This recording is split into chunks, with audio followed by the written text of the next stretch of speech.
I'm underemployed as a worker, but I am living what I want as a theater artist. She's a concerning teacher because she yells a lot. She's very loud. I think I have been typecasted. If that grants me roles, then okay. If you want to pursue something, then you gotta do something. You gotta take a leap. I was gonna say something there, but then you know what? Okay. Yeah, you believed in me, then yeah, I should believe in myself that I can do this, even though I don't know what the responsibilities are. Hi, this is Shay, and welcome to another episode of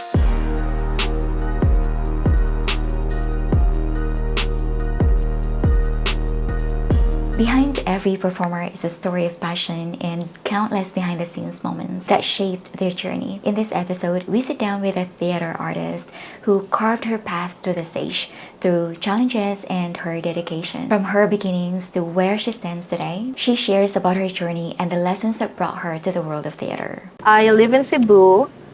I'm here in the Magete because of the Pasinaya Arts Festival 2025, which is an event hosted by the Cultural Center of the Philippines. So it's where several organizations, I think there were around 70 organizations just in Himamaylan City who were invited from different parts of the Philippines.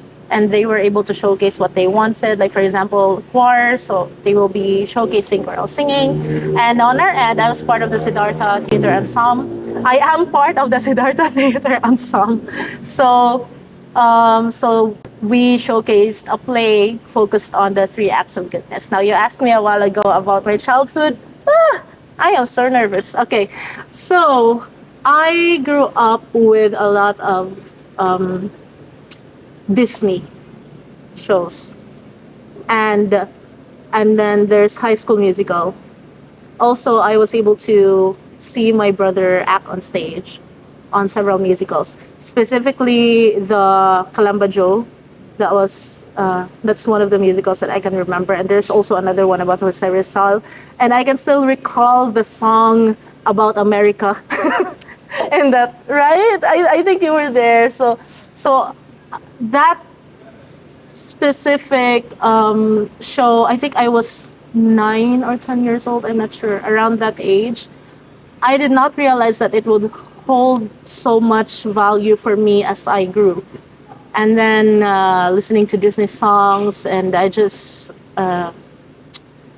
love Disney. I love musicals, but I just focused on the princess side. I graduated information communication technology, so it's not related at all to what I'm doing right now. And then my first job was being a writer. I was a content writer for Blueberry for 3 years, and then the pandemic happened, so I had to change course. I need to find a bigger and better salary. So I went to the BPO industry, became a team leader there, and stayed for 3 years as well. There's a number three. And then during that period as well, my father passed. So it's just me and my mom left at home. And that's when we started rescuing cats. So I have rescued almost 30 cats. We have 7 at home. They're part of us now. They're part of the family now. While I was in BPO, there was this organization called Two Tin Cans. And they were hosting a workshop, like just a weekly workshop, just for adults, for any age. You can join like that, and you just have to pay for whatever workshop you're able to attend to. So I joined their workshops, and after it, because it's only a month, after that I wanted more. So I auditioned for Avalon. That's the very first play that I auditioned for, and I did not get any role. I did not get called back. And because I was shaking, and I have it on video. I was so the director of Avalon was Jim Donace, and yeah, that was the very first audition that I did, and it was very nerve-wracking. But what came to my mind was, hey, at least I did it. That's fine. I tried. That's okay. So after that, I began, the algorithm of social media. Whatever you're looking for, they will just give you more about it. So I found out about the Siddhartha training program, which is a 1 year program that's for free if you get through the audition process. So it's a musical theater program. So it's acting, vocal, dancing, and movement, all of those things. And then there will also be a part where you will have a recital. So you will be exposed to the stage. So I'm like, I mean, I already failed one audition. If I fail a second one, then yeah, it's fine. So maybe this time the failure will not be that painful. So I went to it and sang "She Used to Be Mine" from The Waitress. And I did not know that song as well. I just rehearsed that for a week because I was on and off about thinking, should I go, should I not? My mom, she said, "Nak, kung di ka di." Ano siya? If you can't, if you think you can't, then don't. And I'm like, you know what? This is, it's stated on their audition poster. We are looking for potentials, not experts. So that's a line that I stuck by it. I'm like, okay, they're looking for potentials. They're looking for potentials. So when I arrived, it's already 7 p.m. Their audition was from, I think that was from 5 to 9 p.m. And then I saw Lou. Luis was also part of the Two Tin Cans workshop. So there's a familiar face, and I'm so glad that there's a familiar face because we were taught a dance, a dance routine during the auditions, and I'm like, oh, I can't dance. And there's a big mirror in front of you, and like, oh my gosh, I look like a big worm. She's trying to teach us the Miss Marijo. She was the choreographer. She taught us basic traditional dance. Just basic Philippine dance. I still can't do. I don't know. And then there's a freestyle portion. Like, oh my gosh, I prepared High School Musical. We're all in this together. The chorus. I'm like, I prepared that. I thought we are gonna dance something that we prepared for, but no, it's not. So, yeah. And then the acting part, you had to perform a monologue, a 1 minute monologue, and I did the about Saul. I forgot.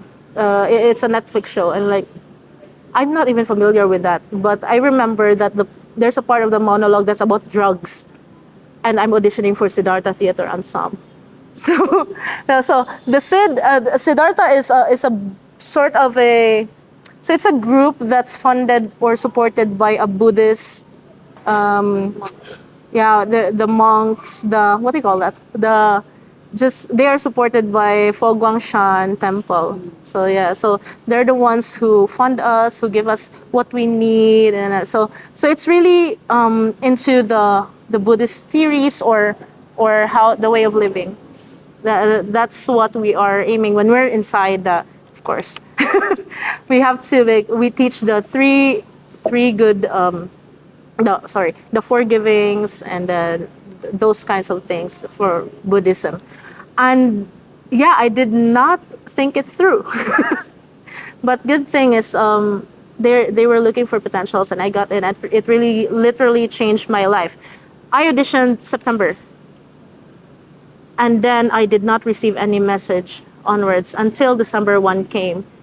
But November 27, very clear pa.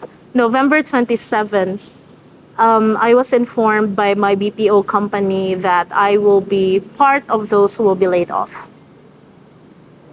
Yeah, and we will just look for a client for you. We will look for a different year for you. And I'm like, oh my gosh, like, but they will still keep on paying you until they'll find a client for you. So I'm like, okay. And then I received the message December 1. The schedule for the rehearsals or the classes are 7 to 10 p.m. My schedule at work from the BPO side is from 9 onwards, 9 p.m. onwards. So I'm like, either I take it or I change my career. So I was invited, we were told to go to the temple on December 16 for the orientation. And then there's an interview. Before that, sa BPO, I was told to attend an interview, whether I take it or what's ba. So I did not go sa interview. I went to the orientation. And then January came and I left my job and I decided, you know what, I'll find a day shift because I want this. That's, it was a crazy thing considering, honestly, the BPO industry gives you a big salary. But if you want to pursue something, then you gotta do something. You gotta take a leap. And I did that, and I was so scared. I was unemployed.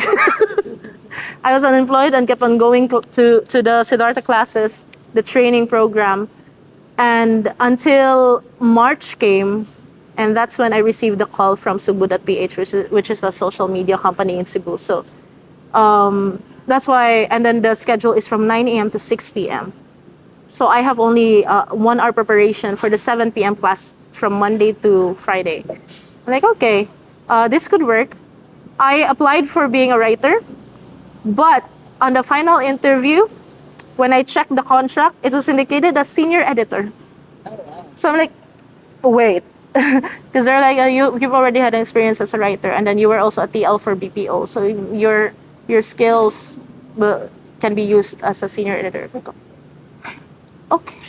I was gonna say something there, but then you know what? Okay, yeah, you believed in me, then yeah, I should believe in myself that I can do this, even though I don't know what the responsibilities are. So yeah, here I am, na regular na ko, and I was able to graduate from the SID training program last December.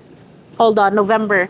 Last November. It was our very first play, and it's a new play as well. I was the writer of the show, of course with the direction of Sir Junrey Alayaklak, and it was his vision as well.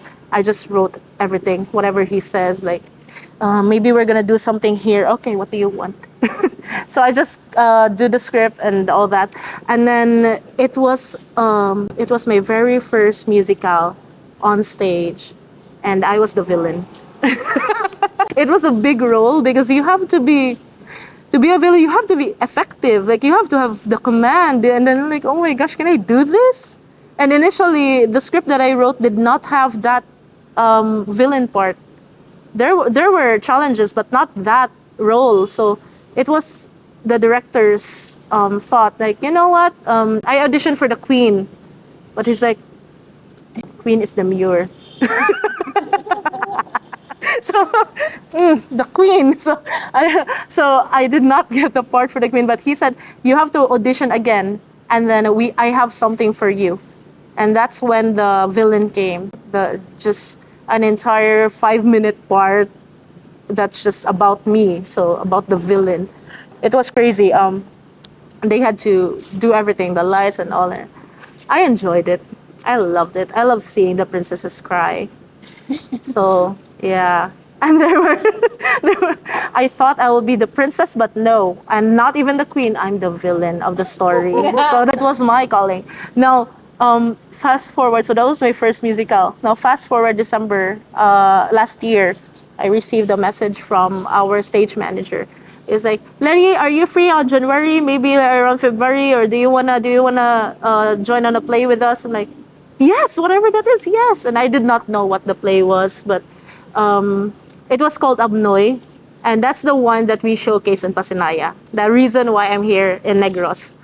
So Abnoy was a story about bullying, and guess what? My role is I'm the problem as well. I'm, I'm the teacher who's yeah, very concerning.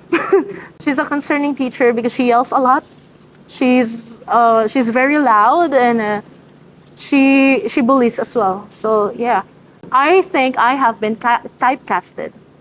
If that grants me roles, then okay, it's fine. I mean, considering my physique, I'm usually bigger than most, so it helps in, on stage you have to have levels. Like when you have authority, you have to be the biggest one there, or like you just have that to have that sort of level on you. So yeah, on stage, of course, I'm the biggest. And then I just received a message a while ago from our director that we'll be staging it twice again in Cebu, this time in Cebu. So yeah, probably by February or March, we'll be restaging Abnoy. And then by May, we'll be restaging Bodhi. That's the one where I was also a villain. So, and then hopefully I'll get to audition for other parts. And I don't know how she actually asked me. My sister asked me a while ago. Like, I did not expect you to be in theater, to grow up to be someone in theater. Me, I did not expect it at all because I was just living a life. and then and then my curiosity for art happened, and all this time I was just singing to High School Musical tunes, and turns out, you know what, just sing it on stage instead of in the bathrooms. My mom was concerned at first because my brother, who was in theater, had a bit of a challenge in keeping himself straight, keeping his life straight. So she was like, Basin, you'll be like that. Maybe you'll also take that same road. And I told her, Ma, this is a Buddhist group. It's about a Buddhism. We have monks. We are vegetarian when we're at the temple. So we observe that several kinds of principles because of our even this one. I mean, I have to dress properly to represent, of course. So yeah, that's, I had to convince her it's gonna be okay. Everything's gonna be okay, and it turns out for now that it is. So yeah, hopefully it will still be. So I can say that I am a creative by heart, an artist by heart, and then when I was taking the course, or rather when I took the exam for it, I told my mother, because she was with me during the enrollment, I'm like, Ma, what if I'll take the graphics design? That would be great.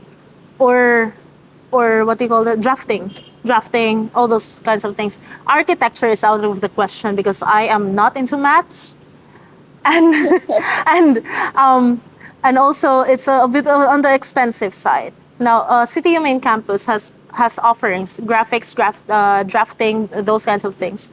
Now, when I went to apply for it, they're already closed. And I'm like, but initially, it was my father who kept telling me to, nak, kanang pagkuan, kanang computer ba? Because my father is a typewriter technician. So he fixes typewriters, and it's the very first sort of computer, right? Like where we type in, and I think it was an idea for him to have his kids, or to have me learn the new kind of typewriter, which are computers, fixing computers. So I'm like, ganang ko magkuan pa. I told him, and he's like, sige lang ba, suway lang. So, he's a tiny guy. He's a very cute little person. My father, I didn't want to break his heart. So, I tried to apply for the others. Well, it just closed. So I'm like, you know what? Okay, let's give Papa what he wants. And so I enrolled sa ICT. I was like, oh, information and communication technology. There's communication, ma.